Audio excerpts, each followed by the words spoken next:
Koeraomanik Birgit käis oma 4-kuuse Chihuahuaga Tartu maantee loomakliinikus tavapärasel kontrollil. Et veterinaar saaks koeral küüsi lõigata, pidi koeraomanik hirmunud lemmiklooma kinni hoidma.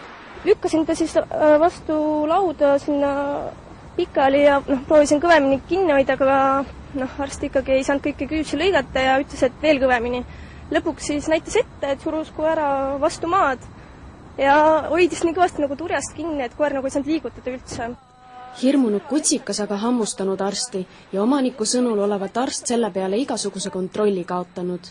Võttis koeralt siit turjast kinni, siit seljanahast ja raputas niimoodi ja samal ajal ütles, et täiesti õudne nähvits, et selline tuleb magama panna ja nii ära poputatud, et niimoodi pähe istunud mulle ja täiesti mõttetu koer põhimõtteliselt. Koer absoluutselt nagu pissis selle aluse niimoodi täis ja oli niimoodi paanikas, et kui ma ta lõpuks üle võtsin, siis mina olin ka juba üleni märg seal. Ja eks võib-olla arst ehmatas ise ka natukene ära ja siis ta nagu kommenteeriski, et see tegu oli okei, et niimoodi peabki tegema, et koerale nagu võimu näidata. Chihuahuaga tegelenud loomaarst Veiko juhtumit küll enam ei mäletanud, kuid õigustab oma käitumist sellega, et ei saanud lasta ära hellitatud koeral endale pähe istuda. Olukord, kus koer hammustab ja kui sa sellele reageerid, siis sellisel juhul järgmine kord pole sul mõtet selle koera ligi üldse minnagi, sest et koer näitab kohe oma seisukoha ära. Ta on õppinud, et ta saab karistamatult hammustada. Šokeeritud koeraomanik teavitas juhtunust loomakaitset ja üheskoos mindi Tartu maantee loomakliinikusse selgitusi nõudma. Et loomaarst Veiko viibib välisreisil, selgitas asjaolusid kolleeg Elmo Teesaar.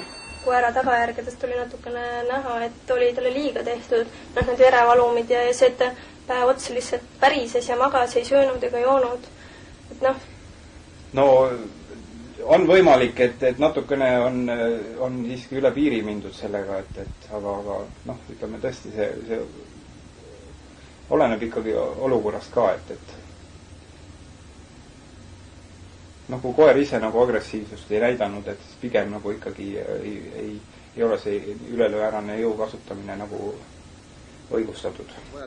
Et selgitada, kas loomaarst Veiko kasutatud jõulised rahustamisvõtted väikese Chihuahua peal olid õigustatud, prooviti taaskord loomal küüsi lõigata.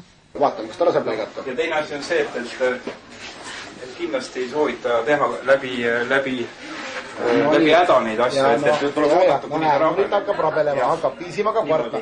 Teie peate ise nagu selle ikkagi, me alati ütleme, et omanik ise fikseeris ikka mingi ära. Niimoodi. Ja siit võimalikult pea lähedalt. Ja, hästi, nii. Niimoodi. Kui me võtame nüüd selle käpa, siis iseenesest juba see turjast hoidmine ja siis võib-olla ka eelnev kogemus on tegelikult koeraga natukene taltsamaks teinud. Tähendab praegu... ei pea... Praegu nägime, et ta ka pissis, eks. Ta kardab, jah. Aga kutsume seda kliiniku efektiks, et kuna ta nüüd kardab, me saame väga ilusti oma protseduuri ära teha, me talle haiget ei tee ja kui seda korrata siin regulaarselt erinevate aegadel, siis tegelikult ütleme niimoodi, et nagu näiteks minu näiteks nagu seesamane katse praegu näitab, et tegelikult niisugune võtmine, raputamine ei ole põhjendatud praegu. Viimase kuu jooksul on ainuüksi TV3 uudistel tulnud tegeleda kuni 8 loomade väärkohtlemist käsitleva looga. Seetõttu suhtub loomakaitse igasse vihjesse äärmise tähelepanelikkusega.